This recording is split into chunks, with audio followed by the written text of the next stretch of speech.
Kim Sashio here. I am a distance education coordinator at Skyline College, CTTL, and I would like to welcome you to day 6 of our accessibility challenge. Today, we are focusing on meaningful links. So we're talking about linked text on a web page, and that linked text should be clear and specific because it communicates the destination to help readers decide what action to take.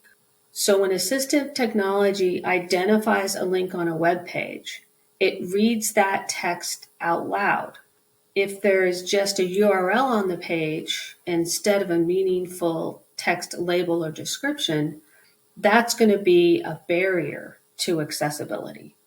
So now we're going to talk about those barriers. Why would you need to use meaningful linked text instead of just plunking a link, a URL on a web page? Students who use screen readers can navigate pages by calling up a links list that reads out those text labels.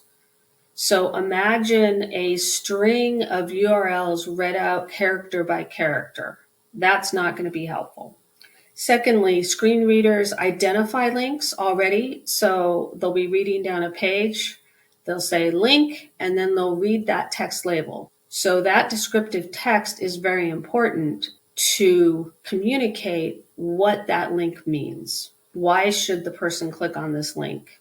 And then I haven't been leaning into this lately, but it's the law. Digital accessibility is encoded in ADA Title II. So let's do a thought experiment.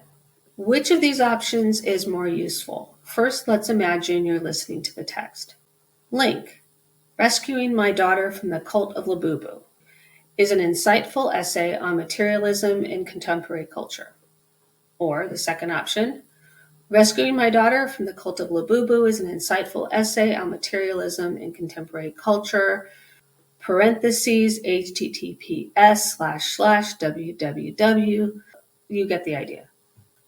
Right off the bat, you can tell that the first option is going to be more useful to someone reading with a screen reader, but it is also more useful just for a sighted reader because we've all been trained to know that underlined text is a link, and you scroll over it and you can see it's a link. So you click on that and you're like, oh, it's this article here that I need to read.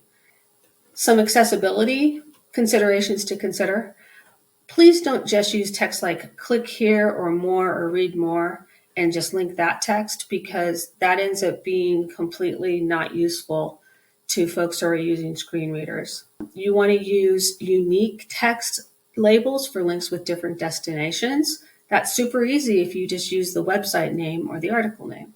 Whatever you do, don't use the URL as a linked text. And when you're linking to files, it's helpful for students to know the title and the file type. So let's do a little demonstration now. All right, so full disclosure, I haven't quite finished up the day 6 web page. And I want to add a box with a couple of links that go to Canvas Instructure resources that have videos on them. So let's go ahead and build that out right now in real time. And a bonus, you get a little reminder on how to create a bulleted list. All right, so first let's do links to external resources. I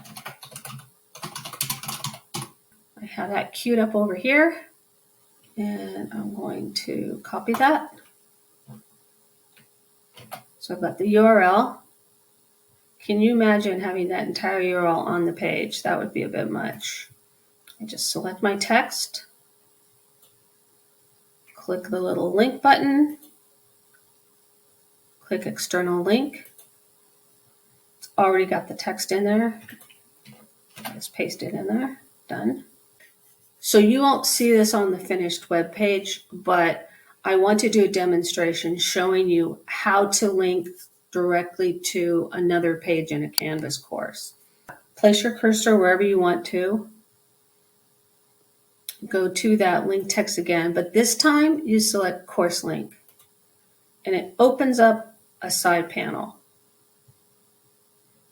If I had a syllabus in this that I wanted to link to, I would find it down in the course navigation let's say I want to go to the home page. So I'll add a link to the home page. Now let's say I wanted to add another link, maybe to one of the other challenge pages. So let's do day 1. And it just pops up there right away.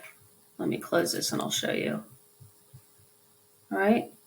I find this particular tool really helpful when I am, say, creating a home page and I want to put some internal links right on the home page so I don't have to type in all the titles. Just use that link, choose course link, and then select what you want.